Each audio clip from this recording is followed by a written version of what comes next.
Hi, everybody. It's Kevin Sabourin, your host of the Channel Chatter podcast. Today, I have the pleasure of hosting Mr. Dave Lambert from Miller Welders.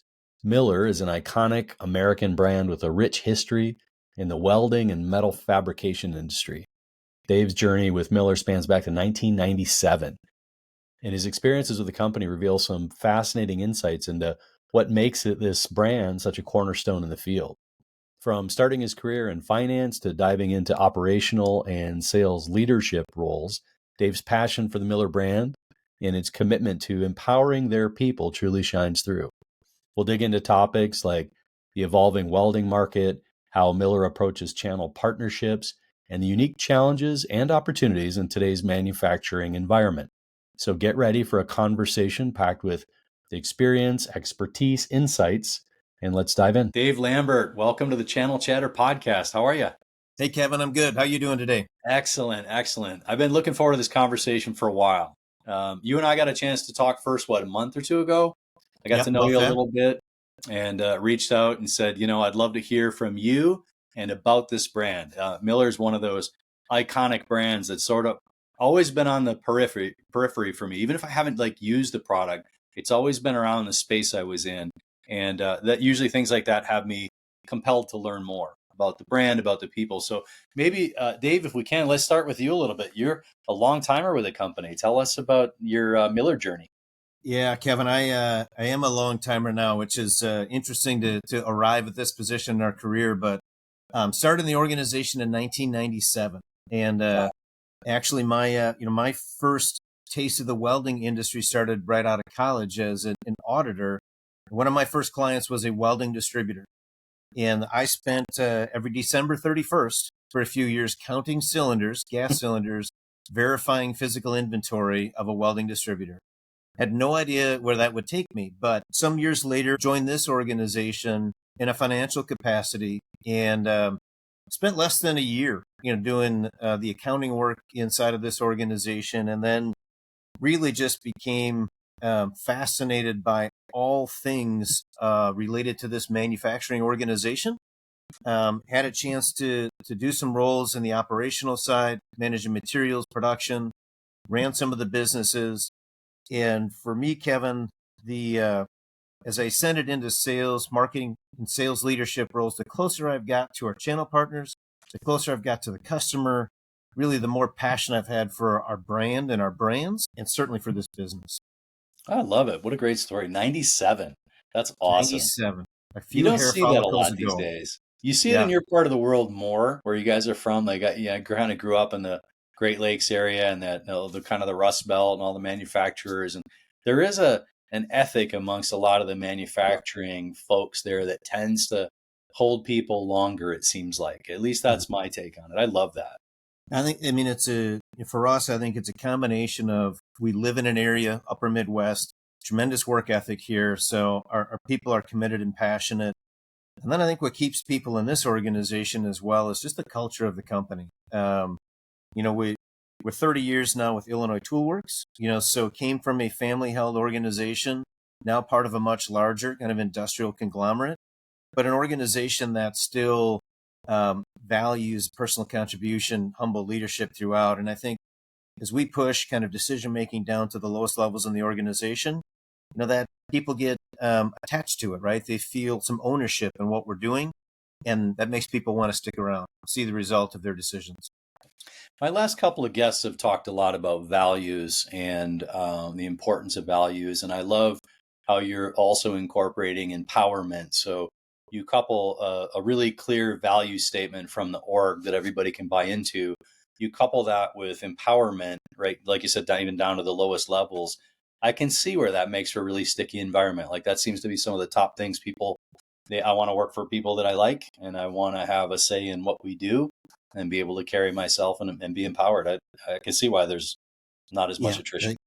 I think people you want to feel like you're, not just that your opinion matters, but that it's valued, right? And it'll be heard. And I think, we are, our facilities here is Merit Shop in Appleton, Wisconsin. And, we really need everyone's input to help us, run this successful North American manufacturing organization. And so We can't have you checking your brain at the door, if you will. We want you and need you engaged, and as such, we reward active employee engagement throughout as well, and that helps us both improve the quality of the products, improve productivity on the shop floor, and ultimately deliver, I think, good experiences for our customers. And I'm confident as we bring customers through our facility that one of the things they walk away from that visit with is the passion, the connection, and the empowerment of the people. And for me, it's been special now for 27 years. And I know it is for our team members.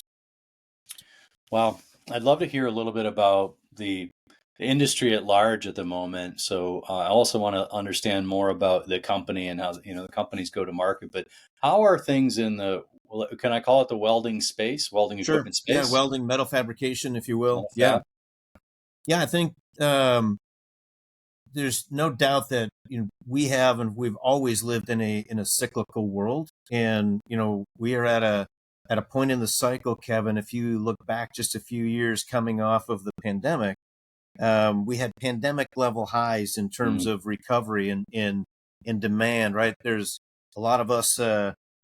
People were home, they had time, they had money, and they were buying a lot of welders. And so as you think about the diverse customer base that we serve in welding and metal fabrication, no doubt that portion of the business has corrected, and inflation has maybe tempered some of that demand, if you will, from a maybe consumer side of our customer set.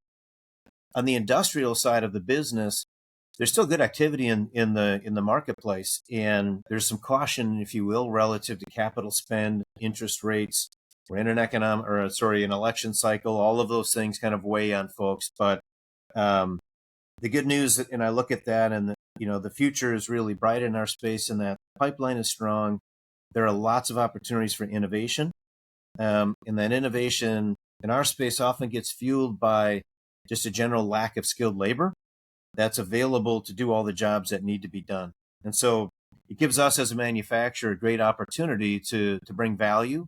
And as we'll talk here in a little bit, to deliver that value through our channel partners.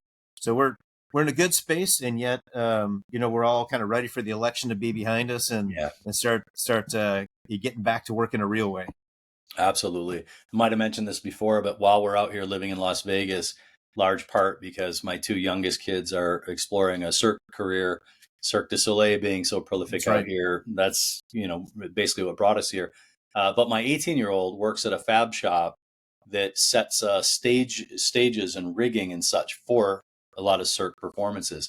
So he's welding with your terrific products. He's learning all the skills. Love it. He'll be one of those next generation tradespeople when he's not flipping and flying in the air doing the Cirque stuff, which is what he hopes to do. He's paying the bills in the meantime with your products, building really cool sets. That's great. That's great. So many applications for welding. That's one I haven't necessarily heard of yet, but I love it. Yeah, I'm going to send you some photos of it. It's crazy. So the things that they jump off of, the things that they land to catch them, all the elaborate sets and props that are involved in Cirque. And it's also, of course, a huge trade show town. So they do a lot of props and things like that for upcoming shows. The Fontainebleau Hotel opened recently and had welded this big metal fab. It was kind of like a champagne glass, I guess, and they had somebody inside of it and throwing out, tokens or whatever they were doing. But it was on this rotating thing. It was really cool, and you got a chance to be a part of a lot of that. So, think about welding Wall of Fame. I'll send you the projects that they work on sometimes. That's great. Yeah, I mean the creativity knows no bounds. When you think about what you can do with metal and welding in particular. So that's fantastic. When we chatted before, we were talking about, supply chain and the impact it had, sort of COVID, post-COVID, and you were relaying to me that, in some areas you navigated that pretty well, and in others it was a bit of a bottleneck. I didn't realize how many chips were involved in the manufacturing process on your side, and what a like maybe bottleneck that was for you. We only heard about the auto side of that dilemma. Right. Yeah, I think it is interesting. I mean, the supply chain was tough in a lot of different ways, right from, many of our suppliers not having good line of sight to delivery. And then I think that was one of the greatest challenges that we and other manufacturers had, selling through a channel, is collectively trying to manage customer expectations. When will I receive what I need and what I ordered? In our space, that the microprocessing chips was very interesting. Again, 30 years ago, that wouldn't have been a concern for us, the design and manufacture of our systems. Today, the way that we manufacture welders, the way that we influence and control the welding arc, in an inverter welder now may have as many, from one to as many as 5, 6, 7 microprocessing chips, in that system doing work. So to your point, while, all we heard was the automotive industry and assembly lines being kind of shut down and trucks piling up waiting for microchips, us welding manufacturers, we're kind of doing our best to secure our own supply, to keep building other things besides cars. So it was quite a time, but we're certainly glad to have that, way in the rearview mirror. You referenced your channel, and I definitely want to hear about that. If you could maybe describe your channel, because I know there's some unique nuances to it. What does distribution look like? I know you have like 2 or 3 different pathways, and also, is there a shrinking of inventory or a more of a conservative nature afoot today as a result of that sort of high and low that we just experienced through COVID? Can you tell us a little about the channel and then the approach to inventory? Yeah. So maybe, Kevin, I'll give just a little perspective to go-to-market strategy, our kind of approach to our channel strategy, and then I can touch on, today what that means from an inventory standpoint. So I would say for many decades, actually, the Miller Electric go-to-market strategy has been, really grounded on, first of all, an indirect strategy where we're primarily selling through channel partners. And in our world, the primary route to market is through a gas and welding distributor network. So folks that gas is really one of their primary businesses, certainly industrial gases, medical gases, CO2, BEV gases, things of that nature. And where that comes into play from a welding standpoint is shielding gas is required as part of most welding processes, where you keep oxygen really away from the arc, where it can create impurities inside of the weld and weaken a weld. So for many years, we sell through gas and welding distributors. Historically, folks walking into their showroom, getting served in a brick and mortar fashion, or a technical outside sales team serving industrial customers, right? And I think that is still very much our primary go-to-market strategy today. And yet, over time, we have had to evolve a little bit as well. At the onset of the internet, we actually dabbled for a short period of time in a direct-to-consumer model, where for B2C type spaces, we sold directly through our website to consumers. We don't do that any longer. Actually, backed away from that around 2016, so a number of years ago. And today we have a set of authorized online distributors that are really an extension of our gas and welding distributors, who have made investments, certainly meet a set of our criteria and serve up a really good experience for end users in that B2C space, even B2B. As you mentioned, we have a couple of other routes to market. So the retail channel has kind of been there for some time. Our approach to retail really led us down a dual brand strategy where we don't take the Miller brand into traditional retail outlets, but in specialty tool, farm and ranch, we have a Hobart Welding Products brand that is certainly serves well from an awareness and quality standpoint. And that allows us to reach a set of customers through those specialty retail outlets and preserve the Miller brand, for gas and welding and other channels. And then maybe just 2 others that I would mention. In the work truck space, as our product portfolio has evolved, we have a line of engine-driven welders and then engine-driven power systems that power hydraulic and air-related functions on mechanic trucks that you see, driving down the road all the time. And there is a truck upfitting dealer network that actually has direct influence over the specification of those trucks. And so that portion of our portfolio can flow through that market. And then finally, an MRO partnership that gives us access to some government contracts or educational spaces that our traditional channels don't follow. Wow. Maybe Get your bases covered.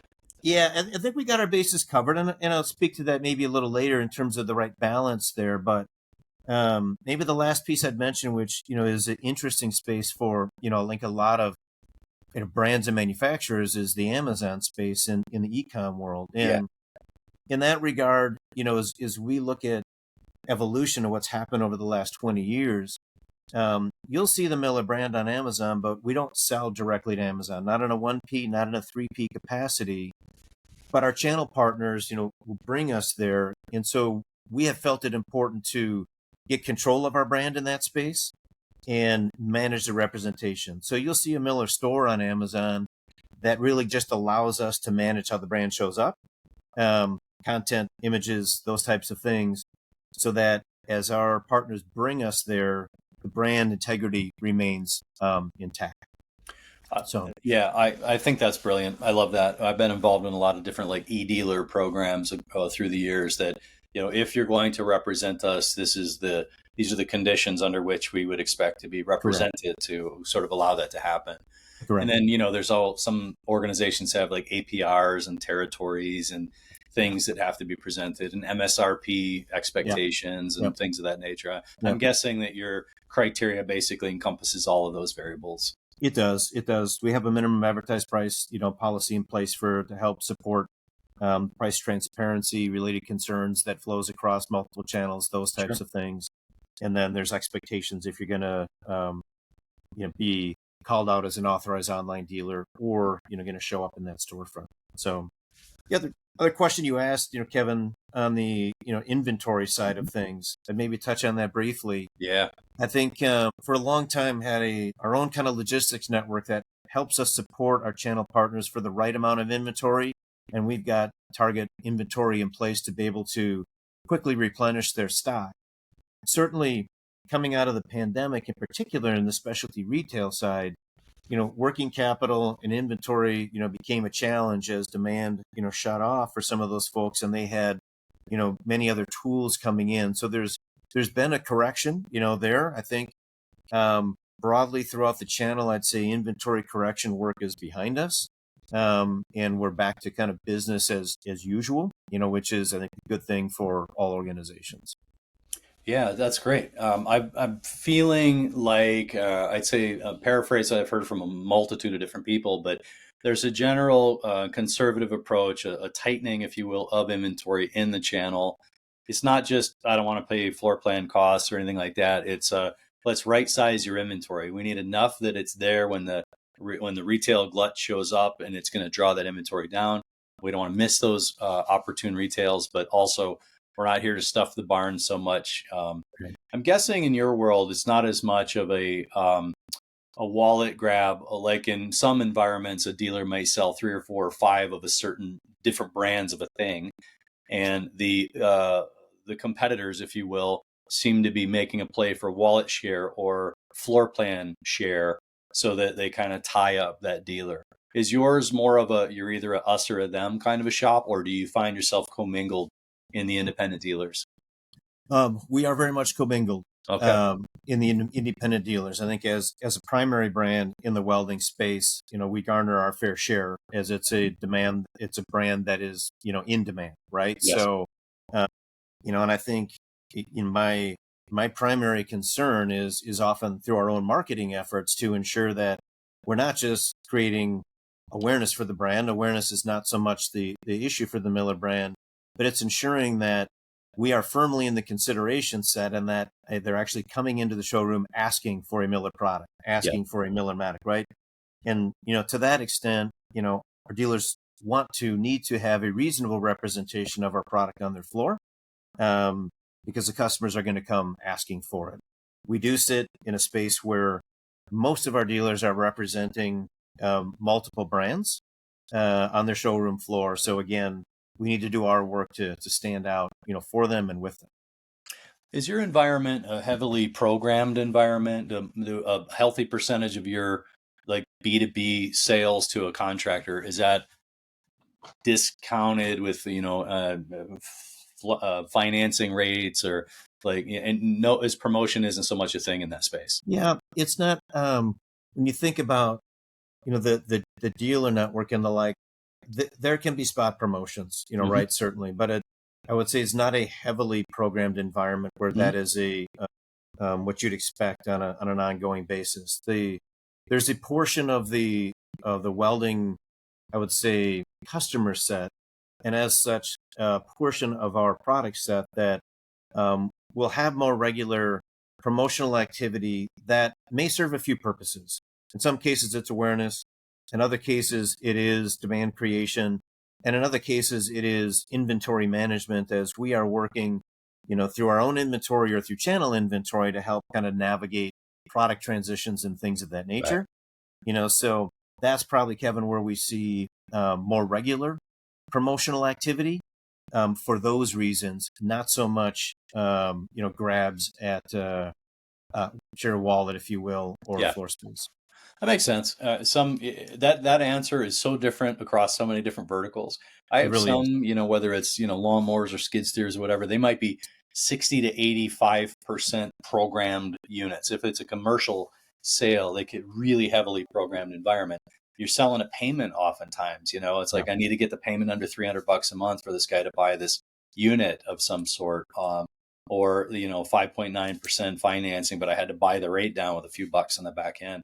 Other ones don't even touch it. And then a third group, like our outdoor rec space, tends to do more seasonal, first day of spring, or, encroaching on, Christmas or whatever, different kinds of programs that kind of hit Yeah. on a calendar basis more. That's I really think interesting. we've worked hard to ensure that, again, for the 80 SKUs, the higher volume SKUs that would be more showroom related items Hmm. that need to be in stock, that our channel partners can maintain a reasonable inventory that will turn on a regular basis.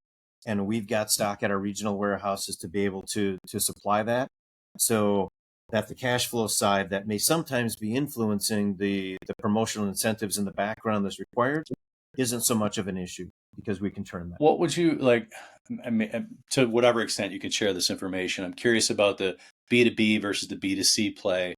I know it changed a lot over COVID and there was more recreational investment. Our family would have been one of those people. Yeah. But like, what does a normal year look like? In terms of mix, Yeah, mix B2B, B2C kind of play.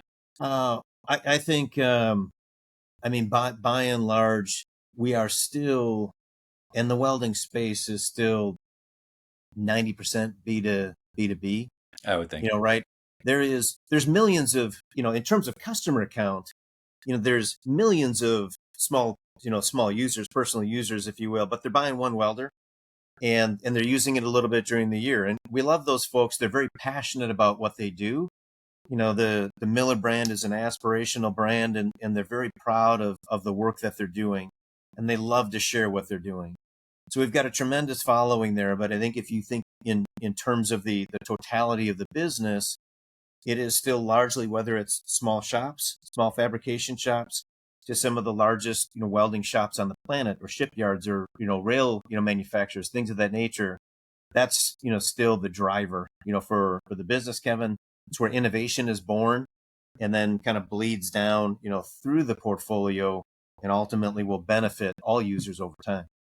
Makes sense. I appreciate that. I applaud it. Some of the industries surprise me, like what you get into a zero-turn lawnmower and you say, what's the B2B versus B2C mix there? I'll say, well, if it's a cemetery that buys it to cut the grass on a cemetery, it's technically one person who's probably like the Yeah. grounds person, but Yeah. that person is technically cutting only one property, but it is technically, it falls on the commercial side of the fence. So I'm always curious about that. I would have thought you could have said 99% and I would have believed it too, but Yeah. there's a lot of artists out there and folks like Yeah. that are using them to craft and make There really is. And again, by user count, there's way more. There's millions of them, but in terms of, the volume ultimately over time, it's still smaller. So can we talk about dealers? Maybe pivot there for a minute. I'm curious. We have verticals that are higher tech, lower tech. My wife's side of the family used to own a shop in the Cincinnati area that was I think they were like BOC gas, and they had your brand of welder, Yeah. and so I know that space pretty well, and it was a pretty low tech environment. They've since sold it, but I'm kind of curious what sort of Marcom tools, Martech tools the average dealer is using. Are they embracing technology in that space, or is it more of an older school approach? Sure. Yeah, I think, Kevin, if I describe kind of the use of that Marcom technology, I think there's a maybe a bell curve, of adoption here. I mean, um, again, if I think about this business and the primary business for most of our channel partners, gas and welding distributor, gas comes first in that title, I think, because it's so important to both their business, but also to our customers' business. And that's, quite, just a brief aside, gives a real sticky nature of that channel for our business. It is incredibly important to the both revenue and margin profile of our distributors, and it's a critical component of the welding process. So for us, to be in the mix there, it's difficult as well for our channel partners to differentiate their gas business. They can do it based on service models and things of that nature, but a molecule is a molecule, and it's hard to differentiate. Yeah. So our portfolio actually plays really nicely for them in terms of their ability to add value to customers' operations, improve quality, improve throughput, things of that nature that gives them access to the gas business. So that, with that kind of a setup, where I see a lot of technology investments in our channel, it's in their operations, in their gas fill plants, right? How do I get efficient at filling tens of thousands of cylinders and serving my customers from a gas standpoint? What is the logistical model that I'm going to use to manage, my fleet of trucks around, the region that I'm serving these physical assets, as well? So on the Marcom side, this is where I kind of refer to a bell curve. We do have more of our independent, in gas welding distribution channel making investments to kind of move into, if you will, the current age of digital marketing technology, where you can reach customers in different ways. You can personalize, the business in ways that even industrial buyers who maybe aren't 60 years old anymore, but might be 30 years old and interested in engaging in different ways, they can meet them. So standing up more meaningful websites, to be able to engage with folks, in their marketplace, investing in their own B2B e-com capability that allows them to personalize a curated assortment for their customers. Mm. And in some cases, again, you may be in a smaller fashion, but a few that are really doing the B2C e-com well, and again, using a suite of Marcom related technologies in the background, to do that. So that's maybe a balanced perspective. That tracks. That feels like what I would have thought you were going to say. Yeah. And I was wondering about like POS, DMS, CRMs are like some industries like lawnmower mostly only use a point of sale system, right? Yeah. And then you get into bigger groups with ERPs, and they get into more like maybe they might have a Salesforce CRM. Yeah. What's prolific in the dealer world for you guys? Like, you're going to see more Salesforce management than you are POS systems here. Interesting. Again, look at the balance of channels. Obviously, we're working in some specialty retail that has their own POS, systems, right? For the most part, that the POS systems here are going to be not like what you would see in a traditional retailer, kind of a fashion. Obviously, they need to be able to navigate their own, kind of portfolio. So there is a POS system of sorts, that exists there. But you'll see a different mix of business, as well as they consider the walk-in trade. And the walk-in trade at many of our gas and welding distributors, yes, can be personal users, but it's very often contractors, others that just need certain supplies, for the jobs. And they may be some of the same accounts that their outside sales team is actually calling on in another fashion. Now they may be managing that through a CRM and in traditional ways that you would manage the book of business for Salesforce. So when I hear Salesforce or HubSpot, I'm usually thinking, Salesforce, Pardot, or HubSpot with marketing automation. And if the goal is to track the project, maybe you're selling some welders to a project, but from the time a project hits a Dodge report or something, is there any like automation that would start marketing to the GC or somebody like that to keep the dealer top of mind like throughout that project? Or do they just kind of know everybody operating in their market and don't really need to rely on those sort of digital touch points? I think our channel is not so much relying on those digital touch points, Kevin. What we are doing in the background, and this is where I would say where we as a manufacturer use technology to provide kind of the air cover, if you will, Yeah. in the marketplace. So, we're investing in those HubSpot technologies. We're investing in the ability to deliver digital assets effectively into the marketplace, so that when we continue to invest in our industry-leading digital and social capabilities, we're reaching those project leaders. We're reaching those users with messages that keeps the portfolio in mind, and then drives that back into our channel partners that are in market. To your point, very often, whether you're talking about a channel partner or maybe in some of the mega projects, an EPC of some sort that is managing a project on a mega basis, has their relationship with channel partners. That's where the visibility to those projects is coming forward. And then, of course, while we sell in an indirect fashion, I have my own team in the marketplace that is both working with the channel and is staying close to the needs of the customer, so that we understand where those projects are coming, and we can add value together with the channel. And I firmly believe that when our team is working in concert with our channel partners, that's when we deliver an unmatched customer service experience to the end user. That makes sense.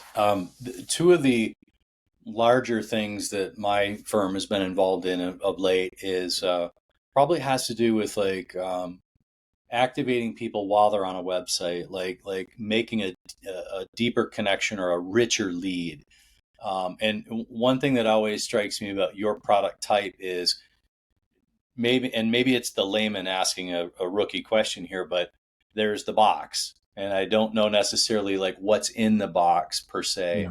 Yeah. I understand horsepower and tractors probably differently than I understand current and welders. Yeah. So comparison tools would be an example. You visit my website and you bounce off and you go away, 199 times out of 100, whatever that number is. But you go to a website and you have two units and you're trying to compare them, or there is some drop down that says, who are you? I'm a boat builder. Well, then you're probably welding this gauge of steel, and therefore you need something above this unit. Comparison tools or directory tools, we find that people are more likely to give you their information and out themselves as a better lead if you give them these tools to discover with. And I don't know that this is a play in your world. It could just be the layman in me, but comparison tools to evaluate two different welder types, or can I configure these things like with the truck mounted ones?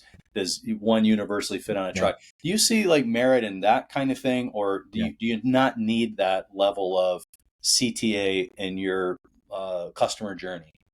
No, there is an absolute need for that, Kevin, and that because the reality is, if you look at our portfolio, you look at our competitors' portfolios, there's a lot of different welders, and there can be overlap in terms of applications, so make no mistake about it. You talked about like I can look at an engine, I know how many horsepower, and I got a sense for what it's going to do. We spend a lot of time trying to translate features and specifications into what is the actual benefit for a specific job to be done. And you can do that, through some comparison tools. Here's three welders that seemingly based on the amperage, to your point, might do the same job, but here's some specific, features that will deliver a different benefit for you and help to get you into the right spot. So the call to action then can allow them to kind of drive that forward. We can link them directly into a distributor in their marketplace, even following with that product so that they know specifically what to ask for. It's a huge part of our, I would say, content strategy, if you will, from a video standpoint and otherwise, is to illuminate the specific benefits of comparative systems so that ultimately we, and as we sell through our channel partners, know what to sell to who and why. And then ultimately the customer gets the right product. And that's going to be, a huge factor in their satisfaction, thereafter. I had a terrific tour of Milwaukee Tool not too long ago, and one of their senior product people walked me through. And I won't forget, in this hallway, they had these verticals that they serve, and there was like, here's the persona. It's a tree care person, or an arborist, or here's a linesman working on telephone poles, and then underneath it was kind of like the tools Yeah. organized by job type. I thought that was super cool. That Yeah. was like the physical version. Then I go to a skid loader manufacturer in Chicago, and on their website, it reorganizes the attachments that can go with the loader once you identify as a certain persona. So if you're the same tree care guy, now you need a grapple bucket. And if you're going to have a grapple bucket, to move the logs from the backyard to the front yard, whatever, then you need to have a body of a certain size to lift a certain weight. I Yeah. really love those customer journey examples that organize around the persona so that they can. Yeah. Do you see any of that happening out there? Well, I think at that level, yes, and then even a level deeper in as you think about a large manufacturing business. I think the other element that we deal with is that, like, that buying journey and the final stages of that buying journey, there are multiple personas that need to understand the value of this system, right? So you've got an ROI based message that needs to be understood, by senior leadership. You've got a quality based message that needs to be understood by the welding foreman. You've got a kind of a functional message that needs to be understood and bought in by the operator. So it's one thing to kind of get the right tool for the job, and then the other side of that is the different personas in the actual buying circle, if you will, that are looking for their own message to be understood. So a lot of considerations when it comes to content, where you're delivering that content, and how we're arming both our own sales organization and our channel sellers to be able to articulate that the right message to the right persona. Some industries will tell us that they have there's some, I don't know if tension is the right word. Let's call it tension for a minute, or misalignment of responsibilities, or what have you, disagreement. The OEM, the brand, is thought to maybe be the one that should be producing or delivering a certain tool or investment. Yeah. And the OEM oftentimes, well, that's kind of more like the dealer's job. And if there's distributors in the middle, then it could even get a little muddy. Or like, should the distributor be helping the dealer to like deliver that thing? How does your world look as it relates to that? Are there clear lines of delineation, and like, you do your part, they do their part, and you meet comfortably in the middle? Is there some ambiguity where maybe things could be tidied up? There's no tension, whatsoever Love in it. this space, Kevin. It's Perfect. perfect harmony. Softball question. I love it. Yeah. No, I think, look, the reality is, I think, yes, there are times when there's times where some of our channel might prefer, like, you just deliver the product to me, and then I got the rest. Like, let me manage this end user conversation how I need to. The reality is, in our indirect model, we spend a lot of our time and energy is certainly trying to arm our channel effectively, with training and understanding, so that they can deliver the appropriate message around the value proposition for our products and carry the water all the way through. But yet they have an incredibly broad portfolio, and not only of our own products, but of other products they're representing. So human nature suggests you're not going to be an expert at everything. Yeah. And so together we are working for our distributors at times, and an end user on our own, and pulling that back to the channel, or working side by side with them. And that's a spot sometimes where there can be tension. I wanted to be there with you, or I expected to understand that. I think one of the great positions that we have that helps us alleviate sometimes that tension and misalignment is that our go-to-market strategy through the channel has been consistent for decades. And that means that there's a trust that is also earned over time. Yeah. That even where there's misalignment, or seeming misalignment, we're going to have that conversation transparently. and work through it, and they understand that we're truly working on their behalf, through them, with them, which helps to address some of that tension, which naturally will occur. On the lineup of SKUs, what's the median these days? Like, from a couple of $100 thing to a tens of thousands thing. Is it too hard to? I mean, it does depend on the application, but welding is not an inexpensive game, right, any longer. So if you're in an average fabrication shop, your welds could be $3,000 to $10,000, right? Plus or minus. Then depending on what exactly you're outfitting, you're putting a wire feeder, you're putting a boom, you're putting some other capabilities on there, you can be well north of $10,000. So it's an investment. Yeah. And I think it's another part of what is an important role that our channel strategy plays, is that because the Miller brand is a premium brand, welding is not inexpensive. And you think about the evolution of customers' buying journeys today, very often they are, I don't care if you're a B2B buyer or B2C type buyer, you're online consuming information, getting what you think you need. And then the buying conversation very often can be a validation, because I'm going to drop some serious change here. I want to ensure that I'm getting into the right application, the right solution for my need. And I think that's a tremendous role that our channel plays. And I hear this fed back to them, that some of the conversations are shifting from directing that to validating and ensuring that collectively we're getting them into the the right solution, because it is not an inexpensive proposition.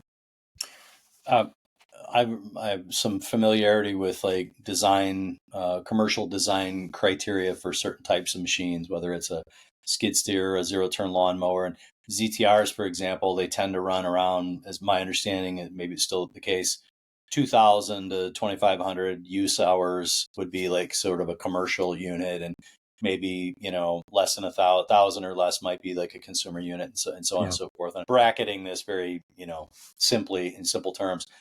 And the components of which would be appropriate for sort of either one based on the use. Your products seem like you could spend the same amount of money on your product that you would a zero turn lawnmower, but I'm guessing yours hangs around for a long, long time. It does. Yeah, I mean, average life cycle is easily 7 to 10 years. Yeah. And in some cases much longer, right? Yeah. If properly maintained, depending on your use profile, the environment that it's in, easily 7 to 10 years. You've got some welders, sitting on the seashore collecting salt and other things. I mean, that's, there's different use cases, right? That can, maybe, harm that, but that's the design profile. I mean, and that's, where Miller gets positioned as a premium brand. We're known for performance and reliability over an extended period of time. And that's, really what we want to deliver into the market. So in the Z world, it wouldn't be uncommon to take a mostly expired zero turn and repurpose it to retire it out to like a hobby farm where somebody cuts once a week on a Saturday for a couple hours, and you might get 5 more years of use life out of it. Do you have an environment where commercial units kind of get repurposed to the hobby enthusiast or things like that? Is that a vibrant culture? I don't know that commercial units are necessarily going to hobbyists, because the use case is very different. The amperage profile is going to be very different for what they need to do. Yeah. But the reality is, Kevin, think about fleets that are being maintained over a long period, rental fleets, as an example. So in a rental fleet, they want their assets to be in good working condition over a long period of time. Somewhere along that, they're going to retire that. Yep. It's not because necessarily the useful life has been met, but they're reaching a point where it's time to kind of update the fleet, and they will spin that out. And there can be great value obtained for used welding equipment that has useful life, that's still available in a similar application. Would be more the trend that I would say is happening. That makes sense? Yeah, totally. It also explains kind of on the programming side, it would be common in the landscape space to have like a fleet program. So If you buy heavy one year, you might get a discount on your second or third or fourth unit, depending on what that brand's like fleet deal might look like. Yeah. And in this case, you could be adding one. If it's a fab shop, you might already have 5 in play that maybe they buy one new one each year, and then on the 10th year they rotate the first one. I can see that sort of environment. Very But common. also, I guess for me, begs the question of how often are accessories or the consumable pieces, weld wire or this boom that you were talking about, like, do those things get added? And is there like a nurture drip when somebody buys one that you can drip them and say, okay, you've had it for 6 months, or here's how you maintain it after 30 days, or any kind of nurturing go on in that environment? In the welding process in and of itself, there's a consumable or an annuity part of the process, right? So the blue box that, that we're sending into the marketplace, the welder, not necessarily that annuity, that will get into the life cycle replacement, side of things every 7 to 10 years, if you will. But on the other side, then there's part of the process, there's a filler metal that's being consumed. In our world, ITW welding that Miller is part of, as Hobart filler metals. So we've got a consumable play there. We've got the wires delivered into the weld puddle through what's called a MIG gun. And in our case, Bernard and Tregaskis are our MIG gun, leading, industry leading brands. There's consumables at the end of that nozzle that gets kind of worn over time. And then to your point, there is an accessory kind of space around this, weld gloves, helmets, lenses, fume extraction.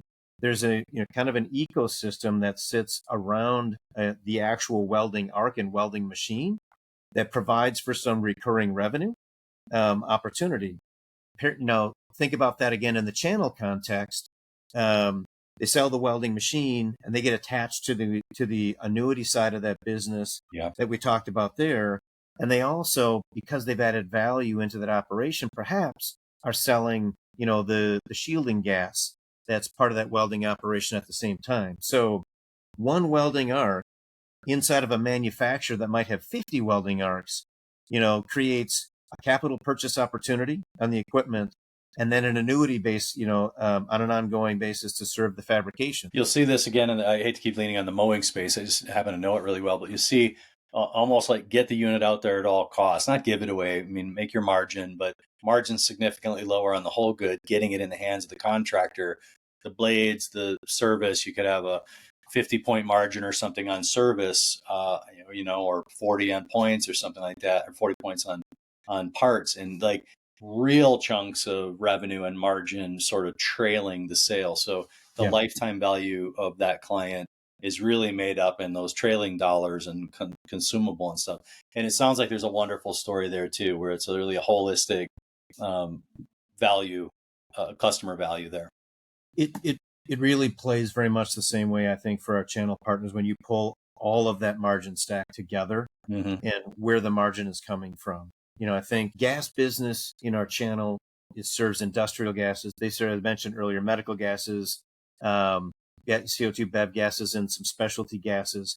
In the welding space, no question that, that annuity that comes on the gas business is really an important part of the margin stack and what makes that attractive, for them. And, the whole kind of welding operation, together provides, a really nice stream of revenue and margin over time. I appreciate all of that. That really helps me understand this. This has been great. I want to shift gears, if I may, to business intelligence, common indexes or indices that, does your world look at certain metrics to determine like Dodge reports for new building starts, or do you share like a business information system with the dealers so that everybody can kind of see, where they're at, whether it's market share, retails, you name it, anything like that?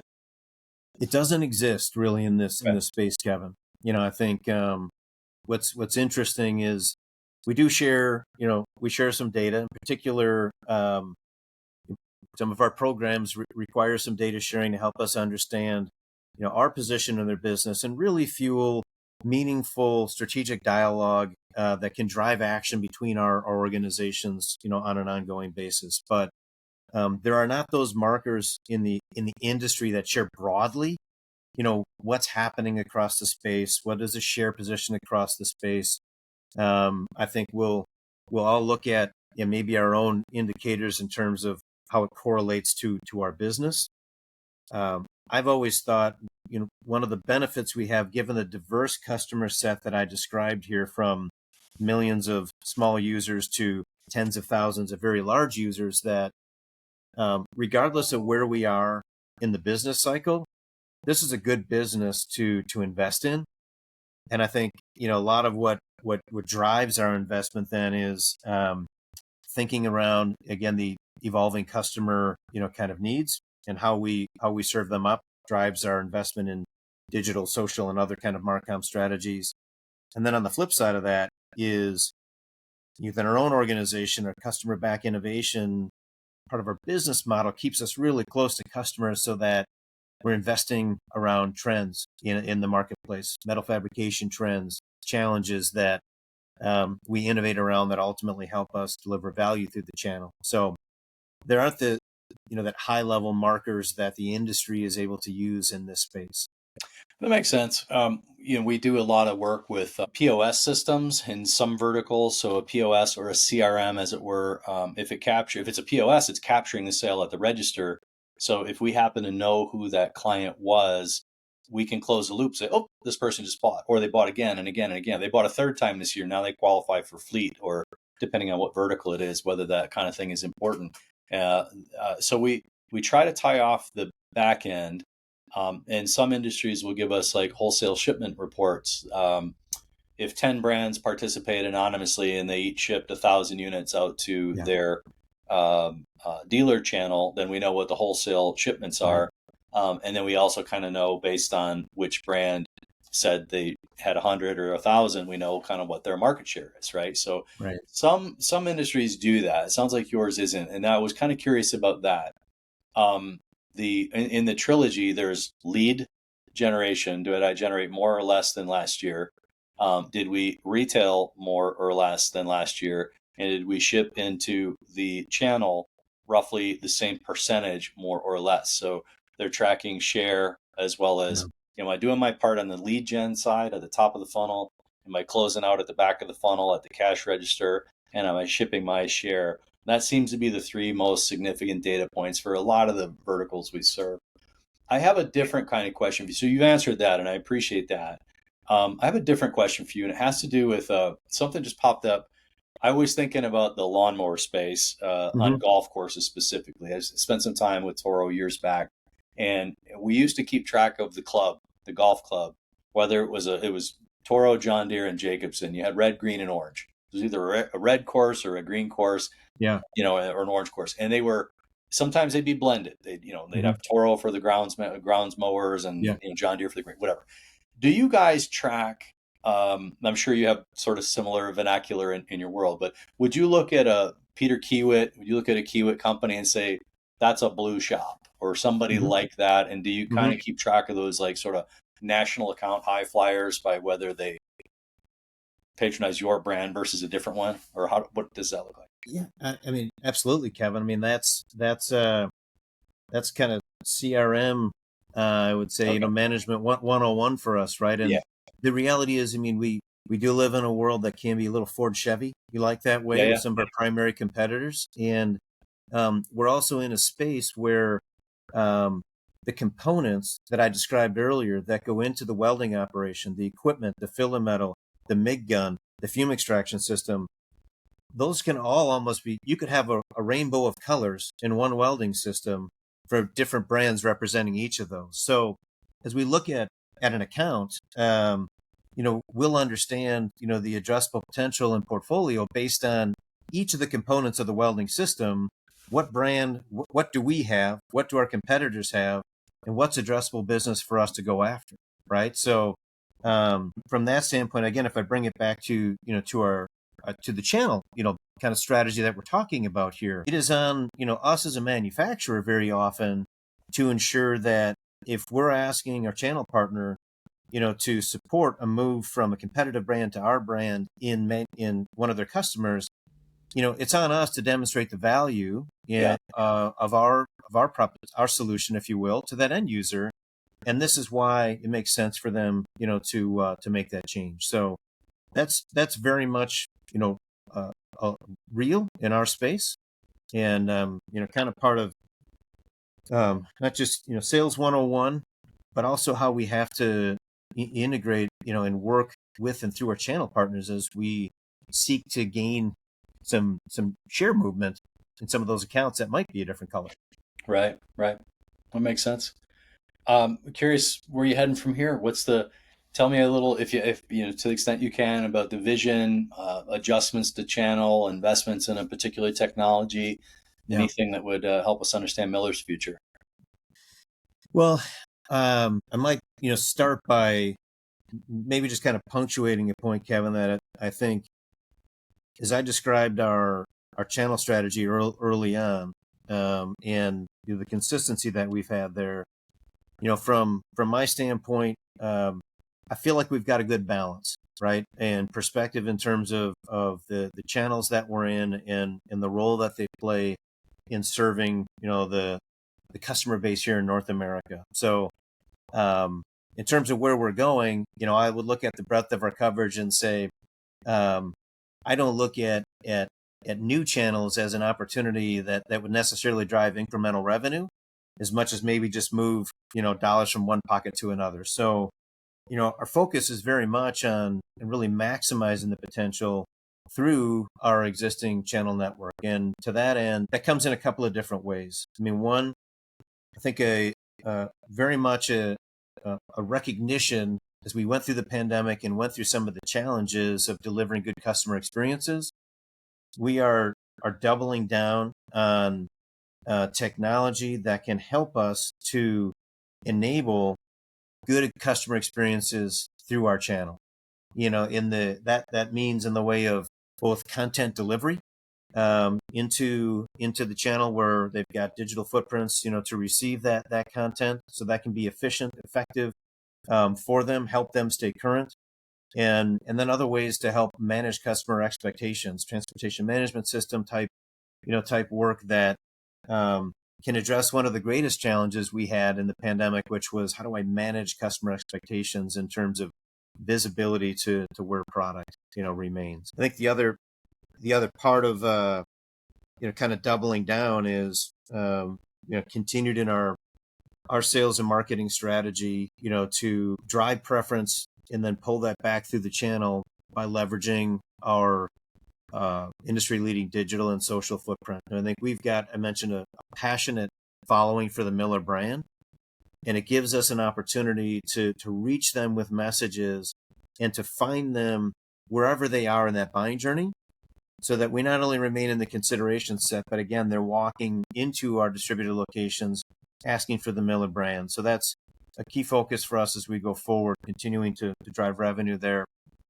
And then I think a big part of the focus in our organization continues to be around innovating, around end user needs. And I think there's an opportunity for us to fine tune how we deliver products, launch new products through the channel in a way that can help our channel partners get even greater yield from the innovation that we're bringing, in a value creating way that again supports their business or their opportunity to drive their gas business. So just maybe a few things top of my mind, some new and some maybe reinforcing elements where we've been strong in the past. Wow, I've learned a ton about this space today. Dave, I can't thank you enough for enlightening me and our audience with this information. And Miller is such a terrific brand, been around forever, used since '97. That's awesome. And love the value statement, love everything I've heard about the product, the integrity, and your future. So first of all, thank you. And second, I hope you'll come back and do this again and update us as on how the roadmap is playing out for you. Sounds good, Kevin. I enjoyed the conversation. It's an easy brand to be passionate about, and I'm certainly all in on that front. So appreciate the time, and look forward to catching up with you soon. Thank you very much. Dave Lambert, everybody.